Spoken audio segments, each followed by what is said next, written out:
Hi guys! Welcome back sa ating mini vlog. And guys, for today video nga, nag-shopping ako ng mga damit ng aking anak para sa kanyang pag-aaral. So, ayan na guys, gusto niya daw ng sapatos. Ayan, nagsukat din siya ng sapatos. Ayan, at siyang white t-shirt na plain. Ayan na nga, sinukat niya na guys. At alam kong gusto niya yan. Nabili namin guys yan. And ayan nga, isa pa daw ay wala pa daw siyang sinturon, kaya ayan. Medyas pa, wala pa siyang medyas. Ayan, brief. Wala siyang brief. Bagong brief.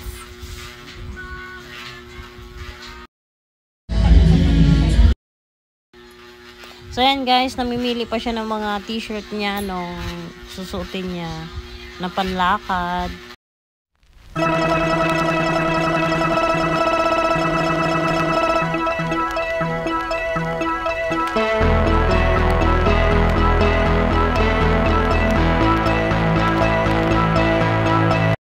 At saka yan, isa pang pantalon ng aking anak ay mahihain sa camera guys. Ayaw niya talaga magpa-video guys. So ayan na nga guys, so namimili pa siya ng mga t-shirts niya. Hanggang napili na naman niya ang isang jogger na Nike na pantalon. So ayan guys. Then kailangan niya pa daw ng t-shirt na red t-shirt. And yan, white plain na t-shirt na may collar. Ayan, ayan pa. Nagpabili pa ng short, guys. Ayan na, isang katerbra na ang binili, guys. Magbabayad na po pala kami.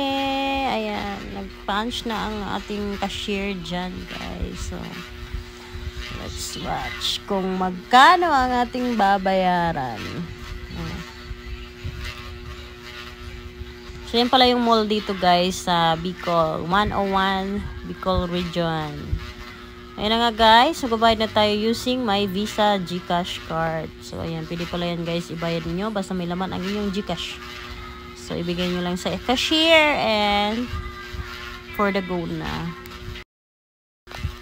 So ayan na nga guys, hintayin natin na matapos ng cashier yan. Anuhin ang ating Mastercard, Visa card pala ng GCash.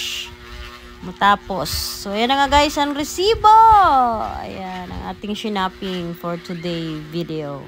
So, ayan lang naman guys. And after niya, nagutom yung aking anak. Nag-request na mag-inasal kaya kumain kami sa minasal. See you!